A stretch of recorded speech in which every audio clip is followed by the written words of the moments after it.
Gloire à Jésus-Christ.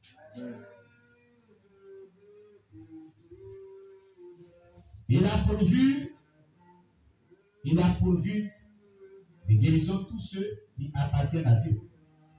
Ceux qui ont fait de Christ leur Seigneur Sauveur, il les a accordé la guérison déjà. Dans Matthieu 15, verset 26, Jésus a appelé la guérison le pain des enfants. La guérison divine fait partie de la provision merveilleuse de Christ à la croix.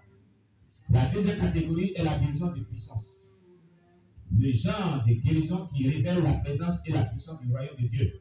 Dieu peut guérir même les incroyants par la guérison de puissance. Cette sorte de guérison de puissance se produit souvent avant ou après la proclamation de l'évangile. Avant qu'on prêche l'évangile, quand l'onction de Dieu et la gloire de Dieu est dans un lieu, il s'opère les guérisons. Après qu'on ait proclamé l'évangile, quand la gloire de Dieu descend dans un lieu, il s'opère les guérisons. La guérison de puissance confirme la véracité de ce qui est prêché. On appelle signe des faits prodiges dans les 4 évangiles et dans les livres des actes des apôtres. Amen. Alléluia. Les signes et les prodiges. Une expression que l'on retrouve souvent dans le Nouveau Testament est les signes et les prodiges, ou les prodiges et les signes. Cette expression est apparue pour la première fois dans Actes chapitre 2, verset 22. Il faut nous lire Actes des Apôtres chapitre 2, verset 22. Actes des Apôtres chapitre 2, verset 22. Actes chapitre 2, verset 22. Hommes israélites, écoutez ces paroles. Jésus de Nazareth, cet homme à qui Dieu a rendu témoignage devant vous par les miracles, les prodiges et les signes qu'il a opérés par lui au milieu de vous, comme vous le savez vous-même. Amen. Amen. Dieu a rendu témoignage de Jésus-Christ par des signes et des prodiges qu'il a opérés au milieu de vous.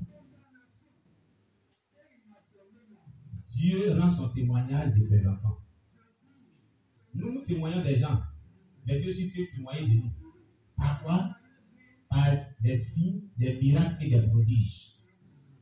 Il a rendu témoignage de Jésus-Christ par des signes et des miracles et des prodiges que Jésus a opérés au milieu du peuple de Dieu.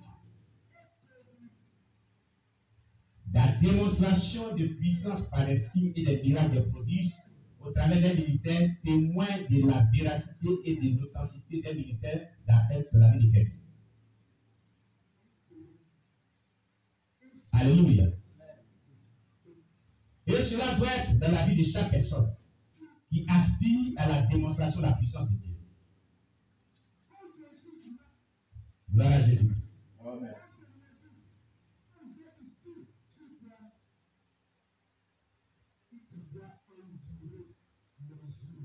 Là, elle fait allusion au ministère de Jésus.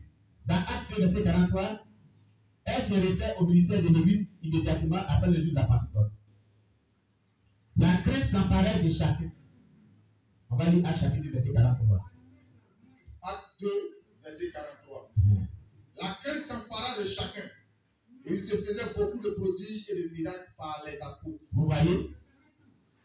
La crainte de Dieu. Quand la crainte de Dieu est dans le cœur des enfants de Dieu, les leaders qui sont là, ceux qui ont des dons spirituels, ces dons spirituels se manifestent et il y a les signes, il y a les miracles, les prodiges dans l'assemblée chrétienne. Lorsque la crainte de Dieu est dans une assemblée de Dieu, Dieu opère des miracles, des prodiges, du plus puissamment des gens. Dans cette assemblée chrétienne. Vous m'avez.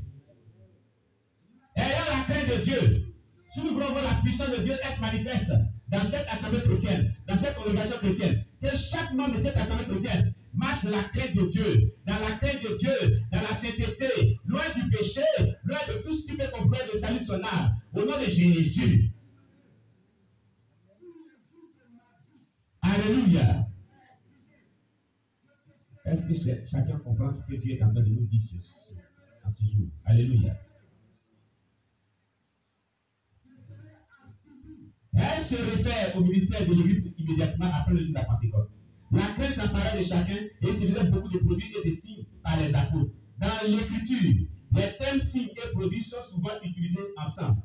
Un signe est quelque chose qui indique quelque chose d'autre. Les signes apparaissent dans le Nouveau Testament. Du grec simea, du grec Siméon, voilà, sont des événements ou des faits miraculeux qui ont un but. Ils montrent que le royaume de Dieu est venu et que son message, c'est-à-dire l'évangile, est vrai. Quand il y a signe, quand il y a miracle, ça veut dire que l'évangile, le royaume de Dieu est venu. C'est-à-dire que Dieu a envoyé sa puissance et ce qui est prêché est vrai. Vous savez. Quand il y a signe, quand il y a miracle de ces gens, ça veut dire que la puissance de Dieu est venue. Le royaume de Dieu s'est déployé. La gloire de Dieu s'est déployée. Et la parole de Dieu qui est prêchée, l'évangile qui est prêché est la vérité. C'est ce que cela veut dire. Amen. Alléluia. Quelqu'un comprend bien?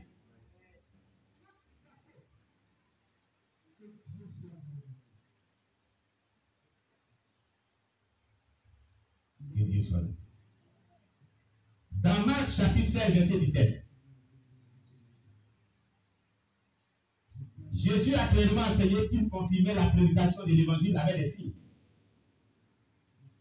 Et même dans le verset 20 du même chapitre, les signes ont confirmé l'évangile prêché par les disciples.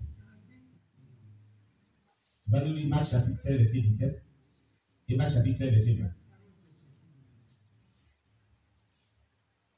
L'évangile qui est prêché doit être confirmé par des signes et des miracles et des prodiges. Vous allez aller sur vos champs de mission. Si vous devez prêcher l'évangile là-bas, consacrez-vous pour que l'évangile soit confirmé par des signes, des miracles et des prodiges. Soyez utilisés puissamment. Alléluia.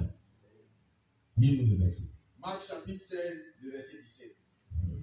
Voici les miracles qui accompagneront ceux qui auront cru. Voici les miracles qui accompagneront ceux qui auront cru. En mon nom, ils chasseront les démons. Ils chasseront les démons. Le premier miracle est qu'ils vont chasser les démons. Si tu arrives à chasser un démon, c'est un miracle de Dieu. C'est la puissance de Dieu qui est manifestée. C'est un miracle de Dieu. Les gens, quand on parle de miracle, ils veulent voir un aveugle qui a vu, un paralytique qui marche, un mort qui est ressuscité. C'est ça qu'on appelle miracle. Mais chasser des démons, il ne voit pas ça miracle. La Bible te dit qu'il a réussi à chasser des démons, c'est un miracle. C'est pas ce qu'on vient de voir. La Bible dit voici les miracles qui accompagnent ceux qui ont cru. Si toi tu crois en Jésus-Christ, voilà ce qu'il doit faire comme miracle. Au nom de Jésus, tu arriveras à chasser les démons. Ça, c'est un miracle, c'est le premier miracle. Deuxième miracle. Ils parleront de nouvelles langues. Ils parleront de nouvelles langues. Parler à langue, là, c'est un miracle. Ça fait partie des miracles de Dieu. Tu comprends? C'est le surnaturel qui commence à venir. C'est un miracle de Dieu. Ça fait partie des signes des miracles. Troisième miracle. Ils saisiront des serpents. Ils saisiront des serpents. Ce n'est pas un serpent physique qui allait saisir. Il faut aller saisir en Anaconda. Il va te bouffer. Va saisir en Anaconda. Tu vois les nageurs là, il fait souvent les nageurs verts là. Il va te l'attraper à la queue. Il va te montrer que c'est que tu fais la folie. Il va te mordre bien. C'est pas physique. Alléluia. Continue. S'ils boivent quelques breuvages mortels, il ne leur fera point de mal. Il y a quelqu'un qui s'est tué comme ça. Il dit, la foi, comme il a dit, ça, il va aller boire la pluie, du poisson, la vie. C'est parti. Il a vu, il est parti. Il s'est tué lui-même. Ce n'est pas parce que la Bible a dit maintenant que tu vas aller tenter Dieu. Amen. Dans le cas de figure, tu ne sais pas, et on t'a empoisonné, c'est dans ce cas de figure que Dieu manifeste cette grâce. Vous comprenez? Voilà. Mais tu vois que ça là, c'est de l'acide. Il prend que tu bois quand même. Est-ce qu'on prend le mal pour mettre dans le corps? Tu vas mourir. C'est vraiment mortel, non? Tu vas mourir. Ça veut dire que tu veux mourir. Quand tu veux mourir, tu peux vivre sur ça, tu bois de l'acide. Donc tu vas mourir. Il n'y a pas de miracle dans ça. Hein? Tu comprends? Tu vas poisonner, tu mets en toi. Et tu dis, quand on dit que, comme la Bible dit, quand si je vois quelqu'un qui ne peut pas mortel, je ne vais rien. Non, j'ai pris un poison, puis il boire. Faut voir. Tu vas mourir. Il y a des gens qui ont cette mentalité. Alléluia. La grâce de Dieu ne sera pas sur toi si tu agis comme ça. Mais dans le cas du contraire, dans le cas où tu ne sais rien de tout ce qui se passe, ils ont empoisonné une nourriture, tu dors. Et Dieu te fait grâce. C'est là que cette grâce se manifeste. Alléluia. Amen. Voilà. Continue, le miracle suivant. Ils imposeront les mains aux malades et les malades seront guéris. La Bible dit qu'ils imposeront les mains aux malades et les malades seront guéris. La Bible ne dit pas qu'ils prieront pour les malades. Vous comprenez? Est-ce qu'ils disent qu'ils prieront pour les malades? Hein? La Bible dit qu'ils imposeront les mains aux malades et les malades seront guéris. Est-ce qu'ils disent qu'ils prieront pour les malades? On a toujours vu ce passage comme s'ils prieront pour les malades seront guéris. C'est ce qu'on conçoit. Non. La Bible dit qu'ils imposeront les mains aux malades et les malades seront guéris. La Bible n'a pas dit, Jésus n'a pas dit, ils prieront pour les malades et les malades seront guéris. Il dit qu'ils imposeront les mains aux malades et ils seront guéris. Ils mettront la main là où le malade est, et puis c'est la vie. Là, c'est la foi. C'est pour ça qu'on dit voici les miracles qui apparaissent ceux qui ont cru. Ce n'est pas prière, c'est foi. On a toujours vu ce texte-là comme si on impose et puis on prie Seigneur, guéris-le, guéris-le. Non. Non. Il n'y a pas de prière ici. Tout ce qu'ils ont cité, il n'y a pas de prière. Sauf qu'ils chasseront les démons. C'est là qu'il y a la prière. Amen. Mais là, ils imposeront les mains aux malades. Ils seront guéris. C'est la foi. Ils imposent les mains, ils activent ta foi, il y a guérison. C'est ce que je voulais dire. Quelqu'un écoute ce qu'il a dit? Alléluia.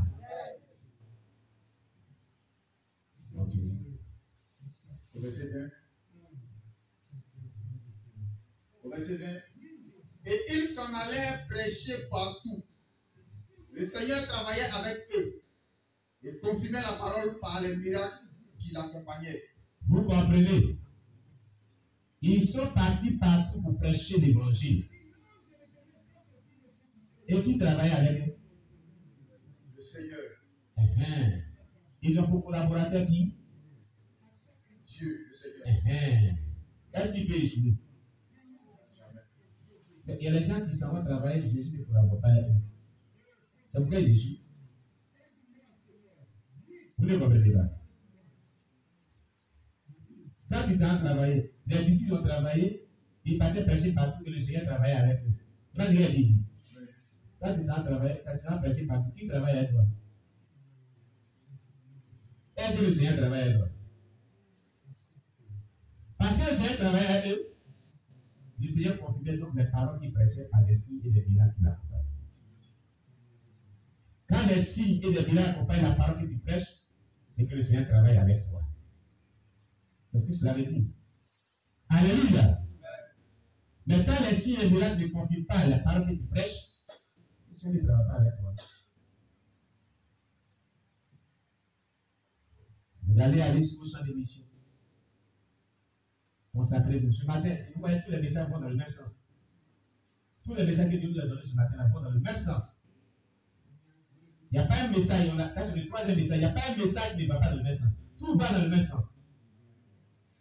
La consécration pour que les dons spirituels se manifestent puissamment. C'est ce que vous m'avez dit encore sur d'autres formes ici. Amen. Nous pouvons nous aussi compter sur Dieu pour qu'il confie le message que nous prêchons avec des signes. Si les apôtres l'ont fait, nous pouvons aussi compter sur Dieu pour que cela se fasse aussi dans nos vies. Le mot prodige du grec théra parle de l'œuvre miraculeuse de Dieu qui provoque chez celui qui régale l'émerveillement.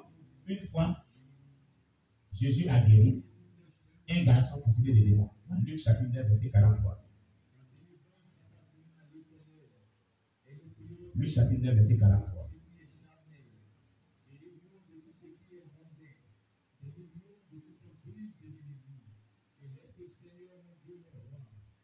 Dans Luc chapitre 9, verset 43. Luc chapitre 9, verset 43, vous dites avec. Et tous furent frappés de la grandeur de Dieu. Luc chapitre 9, verset 43. Oui, continue. Tandis que chacun était dans l'admiration et de tout ce que faisait Jésus. il dit à ses disciples. Amen. Quand il a prié,